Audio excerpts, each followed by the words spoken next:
Raríssimos e raríssimes, bom dia. René de Paula Júnior falando aqui no Radinho de Pilha, 19 de março de 2024, terça-feira, e estou de volta ao século XXI. Por uma ironia do destino, justamente quando ontem eu estava comentando sobre a desigualdade térmica da vida dos cidadãos brasileiros, eu fui agraciado com uma demonstração ao vivo, quando, vocês talvez tenham visto a notícia por aí, quando às 10 horas da manhã a força, a eletricidade, a energia elétrica, sumiu. Por quanto tempo? Por 8 horas. No começo, até que tudo bem, eu tinha um roteador ligado, o roteador e o modem da internet estavam ligados no no-break. Eu falei, bom, pelo menos por algumas horas o no-break vai segurar a conexão Wi-Fi, não tem problema algum, mas como foram 8 horas de blackout, o que acontece é que lá pelas 3 da tarde ou 2:30 da tarde, alguma coisa assim, o Wi-Fi caiu. O Wi-Fi caiu tudo, e aí falei, bom, não tem problema, porque nós temos aqui, afinal, a conexão 5G da Vivo. Hashtag só que não, porque não sei se por alguma coincidência nefasta, eu nunca imaginei que a rede celular fosse afetável por um blackout do fornecimento comum. Achei que eles tivessem, geradores, eu não sei o que eu imaginei. Mas acontece que, subitamente, mesmo o sinal da Vivo estava praticamente um touro mecânico. Era impossível você sentar em cima, porque a conexão aparecia como 5G, mas quando você ia testar a velocidade era absolutamente anos 90, ínfima, aí caía para 4G, caía para 3G, caía para ED, caía para GPRS e caía para 0. Então, a partir das 3 da tarde, mais ou menos, até umas 6, ficamos praticamente incomunicáveis, porque mesmo o WhatsApp, mesmo o texto, não necessariamente era enviado ou era recebido. Agora tenho que adicionar também aqui, para complementar a nossa conversa de ontem, o aspecto térmico, porque, bom, sem ar-condicionado a temperatura começa a se aproximar daquela que cidadãos comuns, infelizmente, têm que tolerar. Então, ainda mais com pouco vento, ainda mais com um pouquinho de chuva, para evaporar a água ali no asfalto quente e tornar tudo muito mais abafado, quase amazônico. Então, confesso que foram 8 horas bastante desconfortáveis, sobretudo porque, qualquer coisa que chegue na portaria, seja o almoço, ou seja o que for, implica descer e subir de escadas, tudo isso, e ninguém aqui tem mais 20 anos. Então, ontem foi praticamente um laboratório, uma experiência, vamos chamar assim, uma experiência de imersão, bastante imersiva, por sinal, na vida de quem está realmente desfavorecido em termos sociais, financeiros e econômicos. Eu vou pegar carona com essa história, porque tem um artigo no Estadão, hoje bastante perturbador, que menciona a universalização do saneamento. Belas palavras já escritas em lei. A lei determina que a gente tem que universalizar o saneamento básico, significa esgoto, água corrente, etc. Até 2030 e pouco, quando com uma cobertura de 99%. Lindo, bacana, uma coisa sensacional, exceto pelo fato que, se você medir a velocidade com que isso tem realmente sido implementado, se continuar nessa taxa, o tempo que a gente vai demorar para atingir essa cobertura vai ser de 170 anos. Então, tudo bem, 170 anos, até lá 56 milhões de brasileiros não vão ter de acesso regular a água encanada ou a esgoto, e não preciso nem comentar o que isso implica em termos de saúde pública.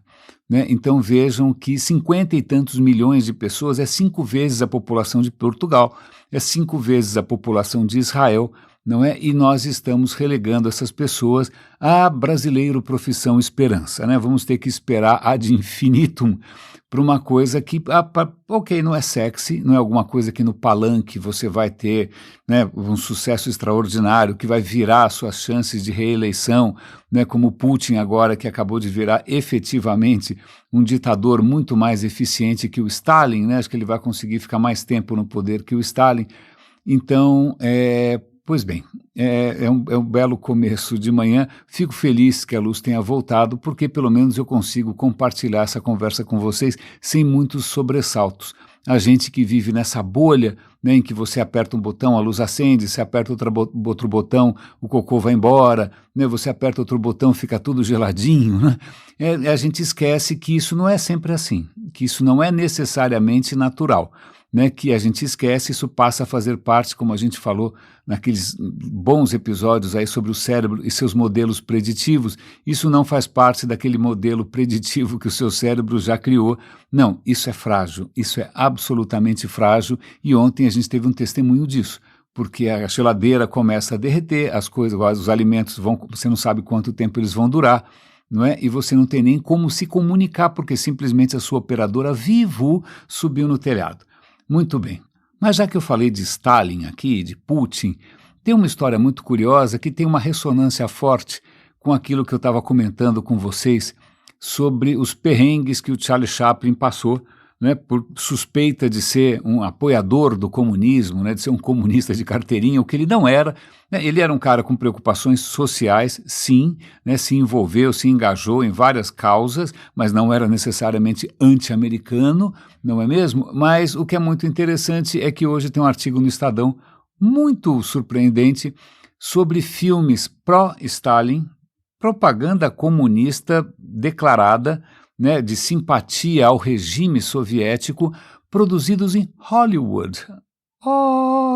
O que isso quer dizer? Que de repente o FBI tinha razão, né, que os comunistas haviam se infiltrado na indústria de comunicação de massa, na indústria cultural? Não, o que acontece é que o presidente Roosevelt, durante a guerra, vale lembrar que a guerra começa, perdão, a garganta falhou aqui. A guerra começa com Hitler se aliando à União Soviética, best friends forever, não é? E aí todo mundo fica absolutamente apavorado, não é? E os próprios comunistas ficam completamente chocados, porque até então o Partido Comunista estava lá, fascistas, morte aos fascistas, vamos declarar guerra, esses caras são os monstros. Mas aí, de repente, né, o próprio Stalin abraça o diabo, e aí, de uma hora para outra, o Partido Comunista tem que achar o nazismo lindo e tem que achar que guerra é desnecessária, e porque essa orientação e partido, ideologia e militância é um tipo de estado inferior da mente humana. Mas, pois bem, o que acontece é que, num certo momento, obviamente, Hitler morde a mão que o alimentava, Hitler cospe no prato e resolve invadir a União Soviética de qualquer maneira. Então, de uma hora para outra, a União Soviética não é mais uma aliada dos nazistas, pelo contrário, é uma inimiga. Então, se ela é inimiga dos nazistas, o inimigo do meu inimigo é meu amigo, então os Estados Unidos, o Roosevelt, o presidente Roosevelt, não a praça, que fica perto daqui, o presidente Roosevelt resolveu por bem se aproximar da União Soviética para conseguir, sei lá, debelar, conquistar, vencer o avanço implacável dos alemães. Então, veja que curioso, o Roosevelt achou que era muito interessante, né, você começar a, sei lá, fomentar uma simpatia pelo regime soviético entre os americanos, que até então estavam numa paranoia completa com a ameaça comunista. E pasme, mas Hollywood fez vários filmes, Warner Brothers, inclusive, né, filmes demonstrando que o Stalin era um grande líder, que a vida na União Soviética era incrível, que as pessoas eram maravilhosas, né, que era, nossa, digno de honra você morrer ao lado de um aliado tão nobre. Né? Então, vários filmes foram feitos. Eu vou dar o link para quem tiver, para quem for um pouco mais cinéfilo, para quem tiver um pouco mais de interesse pelos bastidores dessas guinadas ideológicas, partidárias e da geopolítica internacional, né, onde nada está escrito em pedra, e a reportagem é absolutamente fascinante e é muito interessante porque, imagina, depois de praticamente exilarem o Charlie Chaplin, de uma hora para outra, os caras em Hollywood estão com a aprovação do governo americano, inclusive com o apoio do governo soviético, estão fazendo filmes pró-Stalin. E aí talvez seja mais oportuno do que nunca a gente relembrar do discurso que o Charlie Chaplin fez no filme O Grande Ditador. Vale lembrar, até então, o Charlie Chaplin era um personagem absolutamente silencioso, né? Ele não abria a boca, né? As pessoas não conheciam muito bem a voz do Charlie Chaplin, mas diante dessa ameaça da guerra, né, diante dessa brutalidade do fascismo, totalitarismo, nazismo, né, o que acontece, o Charlie Chaplin faz um gesto de uma ousadia, de uma coragem extraordinária, né? O cara faz esse filme O Grande Ditador, onde ele é confundido com um Hitler da vida, mas no final ele faz um discurso muito tocante, e eu acho que ainda mais diante da eleição do Putin, com aquele norte-coreano cretino lançando foguetes, né, e outras eleições por aí, Trump batendo na porta, né, eu acho que vale a pena reler, se vocês me permitem. Eu vou reler, obviamente, sem nenhuma fração da paixão e do carisma do Chaplin, mas acho que vale a pena a gente ler isso de novo, porque eu ouvi recentemente esse discurso e eu chorei. Chorei por várias razões. Chorei porque a mensagem é linda, chorei porque, puxa, como o Chaplin foi corajoso, mas chorei por perceber que a gente não aprendeu nada, certo? Então vamos ver se a gente aprende. Não vou falar de... se o Chaplin não conseguiu, quem sou eu? Mas vamos lá. Sinto muito, mas não pretendo ser um imperador. Não é esse o meu ofício. Não pretendo governar ou conquistar quem quer que seja. Gostaria de ajudar a todos, se possível, judeus, gentio, negros, brancos. Todos nós desejamos ajudar uns aos outros. Os seres humanos são assim. Desejamos viver para a felicidade do próximo, não para o seu infortúnio. Por que havemos de odiar ou desprezar uns aos outros? Nesse mundo há espaço para todos. A terra, que é boa e rica, pode prover todas as nossas necessidades.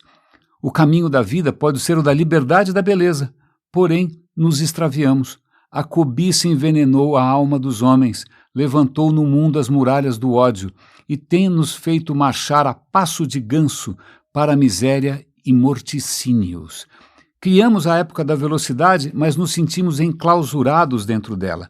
A máquina que produz abundância tem nos deixado em penúria. Nossos conhecimentos fizeram-nos céticos, nossa inteligência empedernidos e cruéis. Pensamos em demasia e sentimos muito pouco. Mais do que máquinas, precisamos de humanidade. Mais do que de inteligência, precisamos de afeição e doçura. Sem essas virtudes, a vida será de violência e tudo será perdido. A aviação e o rádio aproximaram-nos muito mais. A próxima natureza dessas coisas é um apelo eloquente à bondade do homem, um apelo à fraternidade universal, à união de todos nós. Neste mesmo instante, a minha voz chega a milhões de pessoas pelo mundo afora, milhões de desesperados, homens, mulheres, criancinhas, vítimas de um sistema que tortura seres humanos e encarcera inocentes. Aos que me podem ouvir eu digo, não desespereis, a desgraça que tem caído sobre nós não é mais do que o produto da cobiça em agonia, da amargura de homens que temem o avanço do progresso humano. Os homens que odeiam desaparecerão, os ditadores sucumbem, e o poder que arrebataram do povo há de retornar ao povo. E assim, enquanto morrem homens, a liberdade nunca perecerá. Soldados, não vos entreguei a esses brutos que vos desprezam, que vos escravizam, que arregimentam as vossas vidas, que ditam os vossos atos, as vossas ideias e os vossos sentimentos, que vos fazem marchar no mesmo passo, que vos submetem a uma alimentação regrada, que vos tratam como um gado humano e vos utilizam como carne para canhão. Não sois máquina, homens é que sois. E com o amor da humanidade em vossas almas, não odieis, só odeiam os que não se fazem amar, os que não se fazem amar e os inumanos. Soldados, não batalheis pela escravidão, lutai pela liberdade. No 17º capítulo de São Lucas é escrito que o reino de Deus está dentro do homem, não de um só homem ou um grupo de homens, mas dos homens todos, está em vós. Vós, o povo, tendes o poder de criar máquinas, mas o poder de criar felicidade. Vós, o povo, tendes o poder de tornar esta vida livre e bela, de fazê-la uma aventura maravilhosa. Portanto, em nome da democracia, usemos desse poder, unamo-nos todos nós. Lutemos por um mundo novo, um mundo bom que a todos assegure o ensejo de trabalho que dê futuro à mocidade e segurança à velhice. É pela promessa de tais coisas que desalmados têm subido ao poder, mas só mistificam, não cumprem o que promete, jamais o cumprirão. Os ditadores liberam-se, porém escravizam o povo. Lutemos agora para libertar o mundo, abater as fronteiras nacionais, dar fim à ganância, ao ódio, à prepotência. Lutemos por um mundo de razão, um mundo em que a ciência e o progresso conduzam à ventura de todos nós. Soldados, em nome da democracia, unamo-nos. Hannah, estás me ouvindo? Onde te encontres, levanta os olhos. Vês, Hannah, o sol vai rompendo as nuvens que se dispersam. Estamos saindo da treva para a luz. Vamos entrando num mundo novo, um mundo melhor, em que os homens estarão acima da cobiça, do ódio e da brutalidade. Ergue os olhos, Hannah. A alma do homem ganhou asas e, afinal, começou a voar. Voa para o arco-íris, para a luz da esperança. Ergue os olhos, Hannah. Ergue os olhos. Uau!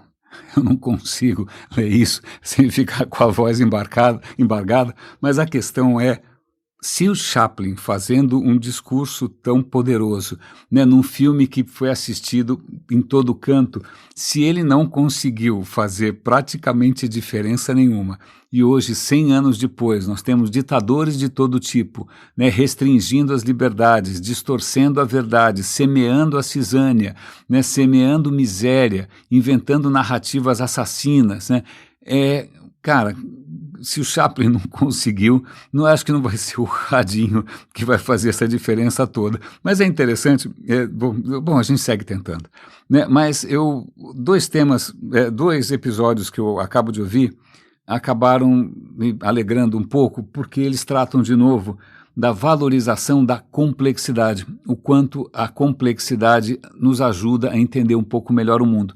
E eu acabei de ouvir ontem uma conversa, né, enquanto tinha conexão, enquanto havia o mínimo de condições, mas eu ouvi uma conversa do Sean Carroll, que é um físico, cara, é o físico mais eclético do mundo, nunca vi um troço desse, que conversou com uma estudiosa chamada Sahar Heidari Fard. Parece um nome iraniano, mas não sei, ok. Mas olha o título, Sahar Heidari Fard, sobre complexidade, justiça e a dinâmica social. O que acontece, ela está tentando entender o mundo humano, o mundo em que nós convivemos, né, a sociedade, não pelo prisma de alguma, sei lá, o humano é um indivíduo que decide racionalmente, né, a partir de informações concretas, aquilo que é para o seu melhor benefício. Ela falou, não é bem assim. E, na verdade, é praticamente impossível você explicar muitas coisas que acontecem a partir de pessoas individuais. Normalmente essas pessoas agem em função do entorno, do momento, de quem elas estão conectadas ou não estão, o que elas têm em mente ou não. Então, a questão de como todo mundo se conecta ou não, a questão de fenômenos que emergem justamente da gente viver em sociedade, que isso é complexidade na veia, literalmente, né? A gente está falando do reconhecimento desses efeitos de rede, aí sim a gente consegue entender melhor a sociedade, e aí ela vai chamar a atenção, é um episódio magnífico, sensacional, esse cara é muito bom, ela está chamando a atenção para cidades e ambientes que são diversos, porque a partir do momento em que você tem diversidade de tudo, não só de gênero, de étnico, ou seja o que for, mas diversidade de pensamento, de diferentes visões. Isso torna aquele grupo, né, se for um grupo diverso, seja porque chamaram mais pessoas, ou porque vieram mais pessoas, ou porque não fecharam a porta para outras pessoas, né, esse grupo vai ser muito mais inovador, ele vai ser muito mais resiliente, ele vai ser muito mais saudável. Aliás, vale a pena comentar aqui um artigo hoje sobre o Washington Post, um estudo em nível mundial sobre a solidão, mostra que os Estados Unidos estão com praticamente uma epidemia de solidão, gente se sentindo sozinha, né, sobretudo gerações mais novas, o que é desesperador, não só para quem sente a solidão, mas para quando você vê uma cultura dando um tiro no pé, né? Quando você vê um país, uma cultura, um povo, né, adotando um caminho que notoriamente é um caminho nefasto. E eles vão mencionar inúmeros países da Europa em que você tem uma coletividade mais forte, onde você tem uma conexão com a família mais forte, onde você tem uma vida urbana mais pedestre, e aí a sensação de solidão é muito menor e, coincidentemente, a saúde de todos é muito melhor. Então, vejam que interessante na hora que a gente, de repente, se empolga, né, com gurus de palco, sei lá, americanófilos, e não é só uma questão de, não estou sendo anti-americano ou anticapitalista, não, é uma questão cultural, o resto decorre, né, dessa valorização do indivíduo, do ego, esse mito de que nós somos praticamente átomos que bastam a si próprios, né? Não, é o reconhecimento de quantas conexões interferem no resultado final. E também, voltando a falar de complexidade aqui, a Sabine Hossenfelder, que é a campeã de audiência aqui no Radinho, acabou de fazer um vídeo muito interessante sobre o efeito borboleta. Não sei se você ouviu falar já essa frase, né, que uma borboleta batendo as asas no Brasil, ela vai provocar uma tempestade no Texas em algum momento. É o reconhecimento de que o clima é um fenômeno não só complicado, mas complexo. E por complexo, o que a gente quer dizer com complexo? Difícil de entender? Não, é mais do que isso. Você tem um sistema complexo, ainda mais quando ele é caótico, em que uma pequena variaçãozinha leva a, resultados completamente diferentes.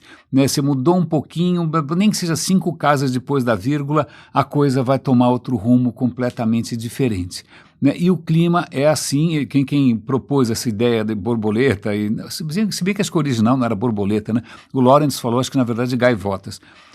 Lawrence estava tentando criar um modelo matemático para o clima, para a nossa atmosfera. Na verdade, é um modelo simplificado, mas é o que temos, porque o modelo completo é a equação de Navier-Stokes, e caso você consiga resolver a equação de Navier-Stokes, parabéns, você vai ganhar $1 milhão, porque tem um prêmio para quem conseguir resolver, porque é uma coisa pavorosa, sobretudo porque a equação de Navier-Stokes, ela também é muitíssimo sensível, e qualquer coisa que mudar ali, nem que seja eu ia falar alguma coisa envolvendo pelos, não, mas deixa para lá, uma fração infinitesimal, né, o que acontece é que sai tudo fora de controle e é o caos. Né, então, o Lawrence resolveu propor uma coisa um pouco mais simples, né, para quem aí fez o cálculo na faculdade, são derivadas, nada muito assustador, mas que também é tão simples que não dá conta necessariamente da previsão do tempo, né, porque ele não leva muito em conta coordenadas, lugares, etc. e tal. Mas, de qualquer maneira, o que acontece é que todo mundo partia desse princípio que, ok, né, se o Lawrence tiver razão, né, então, de repente, uma coisa pequena, pontual, num lugar pequenininho, em algum momento pode desencadear um processo caótico em outra parte do mundo. Né, alguma coisa que aconteça, sei lá onde, no Sri Lanka, vai provocar um ciclone não sei aonde, não é? Mas aí todo mundo achava que, bom, mas o que quer dizer um fenômeno suficientemente pequeno? Né? Todo mundo com essa ideia da borboleta na cabeça. Tá? Mas aí o que acontece é que tem um paper que saiu agora que mostra que, na verdade, a coisa é pior, é muito mais delicada. Os caras chegaram à conclusão que o próprio movimento aleatório de moléculas, né, moléculas estão sempre no movimento meio randômico, né, movimento browniano, né, provocado pelo calor, né, esse movimento aleatório imprevisível de moléculas num certo lugar, ele pode se amplificar, ecoar e repercutir e de repente gerar, sei lá que distância, centenas de quilômetros de distância, um fenômeno de grandes proporções. O que é interessante, você fala, que bacana. Não é que bacana mais ou menos, porque a gente está tentando prever o tempo com uma eficiência duvidosa, justamente por causa disso, porque, de novo, o clima é complexíssimo, não é? E se alguma coisa variar um tiquinho, o negócio sai completamente fora de controle, e aí as previsões meteorológicas viram fumaça, né? Elas perdem completamente a consistência. Já que eu falei aqui do touro mecânico, você está toreando um bicho desse. Né? Mas o que acontece é que, vamos usar computadores poderosíssimos, né? Vamos dividir a superfície da Terra e a atmosfera em quadradinhos, então nos quadradinhos aqui a gente tem informação, a partir disso a gente faz uma simulação, a gente consegue fazer uma previsão. Bom, a previsão vai ser tanto melhor quanto menor for o quadradinho, certo? Se você tiver um quadradinho de 1 quilômetro, que é o sonho de todo mundo, nossa, a gente vai ter informação, vai precisar de um supercomputador. Mas acontece que se tudo pode desandar por causa de movimentos em nível molecular, então, cara, esquece, desencana, porque não tem como você ter um computador que tenha uma capacidade desse tamanho para um planeta inteiro. O que é muito interessante, porque isso reforça uma teoria que a própria Sabine trouxe, que é um físico chamado, eu não sei o que, Oppenheimer. Não é Oppenheimer do filme, não, é Oppenheimer, Jonathan Oppenheimer, que está propondo um modelo de gravidade diferente que talvez seja compatível com a física quântica. O que ele está fazendo é introduzir no seio da gravidade, que a gravidade, pelo menos no mundo do Einstein, são equações matemáticas lindíssimas, perfeitas, não tem ruído nenhum, e se ele introduzir um pouco de aleatoriedade, se ele introduzir um pouco de estatística ou de ruído no seio da gravidade, porque, veja, a física quântica, no seio da física quântica, desculpa, eu não tenho uma fixação freudiana, não é nada sexista, não, então vamos chamar no íntimo, no imo é uma palavra bonita, no imo, né, da física quântica você tem uma aleatoriedade irredutível, né? Por quê? Não sei, mas é irredutível, está lá. Então, se a gente assumir na gravidade também um certo nível de ruído, um certo nível de flutuação, isso explica, não só compatibilizaria as duas teorias, que agora são água e azeite, não se misturam, não é? Mas, eu ia falar água e vinho, né? Mas não é água e azeite mesmo, é isso, né? Água e vinho mistura e fica alguma coisa ruim também. Mas não, água e azeite. Mas, isso compatibilizaria as duas e, inclusive, dispensaria, né, algumas teorias que ainda não estão comprovadas, como de matéria escura, energia escura. Bom, só experimentação, só observação vai dizer se esse Oppenheimer ele tem razão ou não. Mas veja que interessante é introduzir de novo a questão da complexidade, em várias disciplinas. Eu fico felicíssimo. Aliás, eu tenho que compartilhar com vocês algumas coisas que eu estava vendo com com o ChatGPT. Eu estava ouvindo lá aquela teórica, né, sobre aquela socióloga falando sobre sociedade e complexidade, e aí ela fala do Leviatã.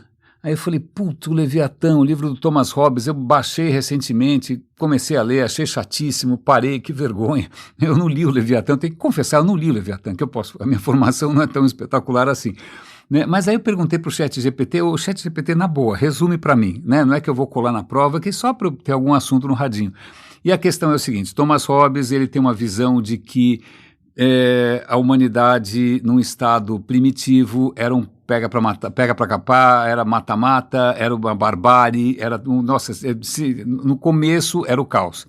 Que é o oposto da visão do Rousseau, né? O Rousseau, aquele que infelizmente botou na cabeça da gente que, nós somos criaturas inocentes e só nós somos, se nós somos hoje criaturas perversas, é porque a culpa é da sociedade, a culpa é da educação, né? Se você for educado como um cidadão comunista perfeito, você vai ser um cidadão sem cobiça, né? Sem fome de status, sem crueldade, é só educar o cara do jeito direito, do jeito correto, né? Não preciso dizer que Rousseau não tem o menor fundamento.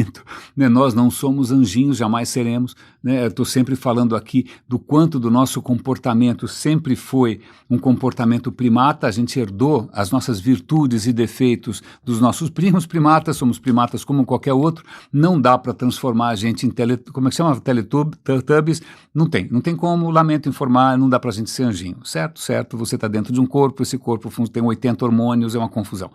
Pois bem, isto posto, vamos voltar para Thomas Hobbes, que era um cara pessimista e falou, seguinte, se não tivesse, né, no estado natural, a gente é uma criatura indócil, certo? Mas, felizmente, num certo ponto da história humana, né, a gente resolveu fazer ali um acordo, um arranjo, que ele chamou de contrato social, onde as pessoas, para poder colaborar, para poder se beneficiar de uma vida em sociedade, elas abririam mão um pouco do seu egoísmo, dos seus impulsos mais primitivos, né? Faz um contrato ali, tá legal, eu vou segurar um pouco a onda, eu vou seguir as normas, e o que o Thomas Hobbes acaba concluindo, que já que a natureza humana é essa, né, que precisa de regras, precisa de um contrato social, a única maneira de você ter uma sociedade funcional é você ter um líder fortíssimo, que ele chamou de Leviatã. Leviatã é um monstro mitológico dos oceanos, né?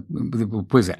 Então, ele é praticamente um teórico do absolutismo, um teórico do Putin, um teórico do Bolsonaro, né? Que são essas figuras que né, não vão descansar enquanto não controlarem a vida de todo mundo, né? E a esquerda é a mesma coisa, não é nada diferente.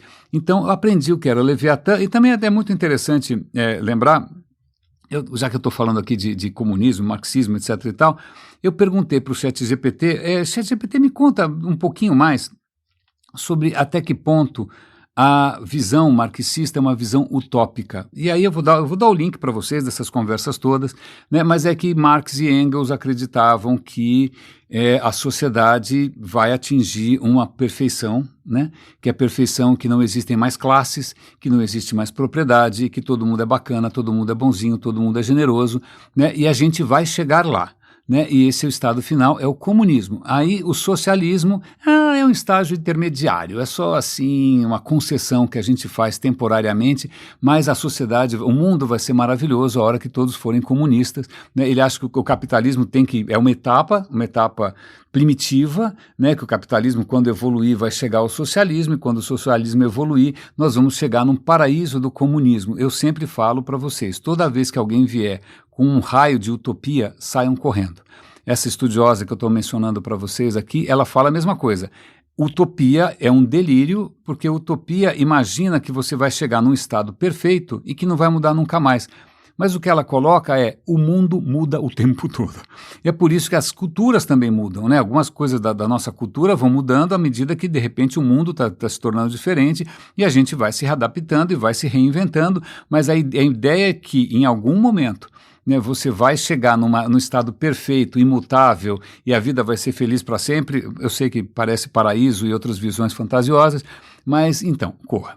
Tá? E aí, só para completar essa história, eu lembro quando eu era jovenzinho, muito jovenzinho, eu nunca achei graça nenhuma na história de comunismo, porque eu achava muito chato, mas eu achava anarquismo uma coisa muito romântica, eu achava legal, assim, li livros sobre a Revolução, a Guerra Civil na Espanha, né, que os anarquistas tiveram um grande papel, o anarquismo para cá, anarquismo para lá, e aí eu me lembrei que, puxa, eu acho que a gente teve um experimento anarquista no Brasil, se eu não me engano, até aquele filme Anarquistas, Graças a Deus, talvez, não lembro se tem alguma coisa a ver com isso ou não, eu não vi também, confesso, mas eu perguntei para o ChatGPT, me lembra aqui, eu acho que teve uma colônia anarquista no século XIX, no sul do Brasil, e aí ele me contou que sim, houve um experimento, era chamado Colônia Cecília, acho que é isso, Colônia Cecília, né, que era no interior do Paraná, ela foi criada em 1890 por imigrantes italianos. Vale lembrar que uma boa parte dos italianos que vieram para o Brasil eram anarquistas, o movimento anarquista era fortíssimo na Itália, na Espanha também, né, e eu não preciso dizer para vocês que o anarquismo ele acha que ninguém tem que mandar em ninguém, né, não tem nenhum Leviatã, não tem linha geral do partido, não tem seja lá o que for que a Gleisi Hoffmann, não tem. Né? Então, ele parte da ideia que todos somos independentes, que somos, dependentes uns dos outros, mas temos autonomia, né? Somos racionais, né? E essa nossa dignidade é absoluta. Imagina, eu quando era adolescente achei isso muito bacana, né? Mas aí logo vieram as evidências que isso não dura 5 minutos. Né, porque isso é só um sonho, obviamente as pessoas não funcionam dessa maneira, né, e toda vez que a gente tentou implementar isso não funcionou. Além do que, vale lembrar que como os comunistas tinham horror dos anarquistas, na Guerra Civil Espanhola, que estavam justamente tentando derrubar o fascismo do Franco, né, a esquerda poderia se unir, mas não se uniu tanto assim, porque os comunistas se negavam a se aliar aos anarquistas, porque comunista é comunista, quer ter um partido como o da China, né, quer ter um partido como o da Coreia do Norte, né, quase um culto. Então, os anarquistas foram massacrados. Eu não preciso dizer que a própria esquerda massacrou os anarquistas no mundo inteiro, não sobrou quase ninguém para contar a história.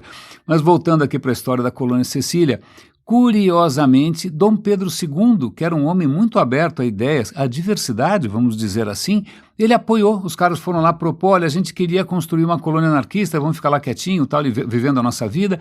Ele, tudo bem, vai lá, e eles criaram uma colônia anarquista que durou sonoros 4 anos. Por que só durou 4 anos? Por várias razões, o ChatGPT deixa bastante claro. Em primeiro lugar, ninguém entrou em acordo sobre como as coisas deveriam ser, certo? Porque, obviamente, tem pequenos nuances, né? E mais ou menos como no mundo da complexidade, uma pequena diferença pode virar um absoluto caos. Né? Então, como é muito comum em qualquer ideologia política, vai haver divergência, ninguém entra na mesma linha e vai ser o caos. A primeira questão era isso. A segunda questão era dificuldades econômicas, nenhum deles era agricultor. Né, anarquismo era um fenômeno tipicamente urbano, de operários. Né, e, por último, também a vizinhança não estava muito interessada no que eles estavam fazendo também campanha contra, onde já se viu amor livre, libertinos, que coisa louca. Não é? Então, a experiência anarquista da colônia Cecília durou de 1890 a 1894. Pois bem, é muito interessante como algumas ideias são lindas, são românticas, elas nos arrebatam, né? Não sei qual é a sua ideia de predileção, né? Mas elas podem ser vigorosamente erradas e podem dar resultados fragorosamente desastrosos, porque simplesmente elas partem do pressuposto errado, né? Elas partem da ideia de como elas gostariam que as pessoas fossem, né? Como elas gostariam que a nossa espécie fosse. E se esse século está propiciando alguma lição clara, é justamente isso. A gente é uma espécie muito diferente daquela do iluminismo, né? Uma espécie diferente daquela do cristianismo, né? A gente é uma espécie difícil. E tanto que a minha impressão, vou compartilhar com vocês, não é nada lá muito alegre, é que a gente já atingiu o máximo que a gente poderia atingir em termos de tudo, de abertura, de conhecimento, mais ou menos ali na época do Obama. Aí veio a reação, veio a ressaca, né? E aí simplesmente vieram à tona sentimentos humanos, demasiadamente humanos, que querem voltar basicamente para a Idade Média, né? Make Middle Ages Great Again, né? Faça a Idade Média grande novamente, porque talvez seja essa a natureza humana. E voltando para a conversa com aquela socióloga, ela fala justamente isso, né? Algumas mudanças podem provocar uma contra-reação que pode não ser clara no começo, mas se ela consegue se articular, ela consegue reverter isso facilmente. Então, estamos agora diante, eu pelo menos, talvez vocês também, depois de tanto eu martelar isso na cabeça de vocês, a gente está num momento de reinvenção dos fundamentos, né? Como é que a gente cria novas histórias a partir de um fundamento mais justo com os seres humanos, mais justo com as pessoas. O Chaplin talvez tenha sido idealista demais, né? Não tem como a humanidade se sentir irmã, porque um olha para o outro, o nariz é diferente, a cor da pele, o cabelo, o tamanho, o pinto, não sei, pronto, já bastou, né? Nós não temos essa vocação, digamos, ecumênica, essa vocação universal, ninguém está interessado. Né? Toda vez que a gente força a humanidade nessa questão mais universalista, a gente reage das piores maneiras, elegendo os líderes mais escrotos que esse planeta já viu. Mas raríssimos e raríssimos. Cá estou eu agora, voltando aqui para o século XXI, só que nesse quarto aqui o ar-condicionado está desligado. Eu acredito que nós estamos gravando o radinho nesse momento aproximadamente 29 graus e meio. Eu vou olhar no termômetro ali, mas acho que é isso a última vez que eu olhei. Né? E antes que eu passe por um processo estranho de desidratação e delírio, fiquem com um grande abraço, cuidem-se por favor e até amanhã.